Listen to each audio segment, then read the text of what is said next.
প্রিয় তারেক রহমান কিশোরগঞ্জবাসীকে উদ্ধার করেন এই শীর্ষ মুজিব সন্ত্রাসী ফজলুর রহমান থেকে। কিশোরগঞ্জের অনেক এখানে যুবক উপস্থিত হয়েছে। যদি সরকার এতদিন চোখ দিত তাহলে কিশোরগঞ্জের ভাগ্য পরিবর্তন হয়ে যেত। আমরা দেখেছি গত 17 বছর ধরে নাকি 15 বছর ধরে একজন এমপি ছিল, নাম হলো মুজিবুল হক চূর্ণ। এইটা একটা শীর্ষ সন্ত্রাসী। এই শীর্ষ সন্ত্রাসী কিশোরগঞ্জবাসীকে এমন কোন যন্ত্রণা নাই যে যন্ত্রণা সে দেয় নাই।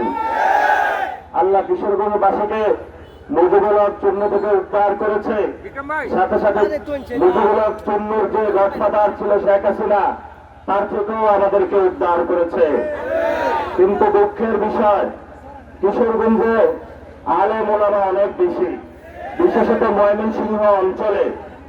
এই ময়মনসিংহ পুরা বাংলাদেশে যদি বলা হয় কোন বিভাগে আলেমদের সবচেয়ে ক্ষমতা বেশি, তাহলে সর্বপ্রথম যে জেলাটি আসবে, বিভাগটি আসবে, জেলা হলো কিশোরগঞ্জ আর বিভাগ হলো ময়মনসিংহ।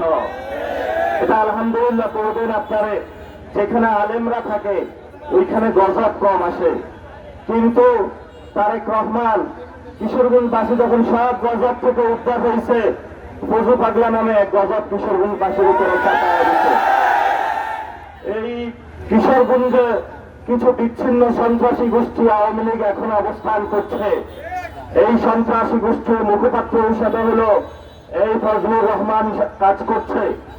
আমরা সরকারকে আহ্বান জানাবো, প্রিয় তারেক রহমান কিশোরগঞ্জবাসীকে উদ্ধার করেন এই শীর্ষ মুজিব সন্ত্রাসী ফজলুর রহমান থেকে।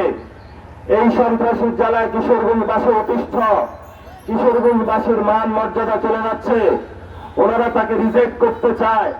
আপনি অন্য কাউকে দেন, তবে ফজু পাগলা থেকে কিশোরগঞ্জবাসীকে উদ্ধার করেন।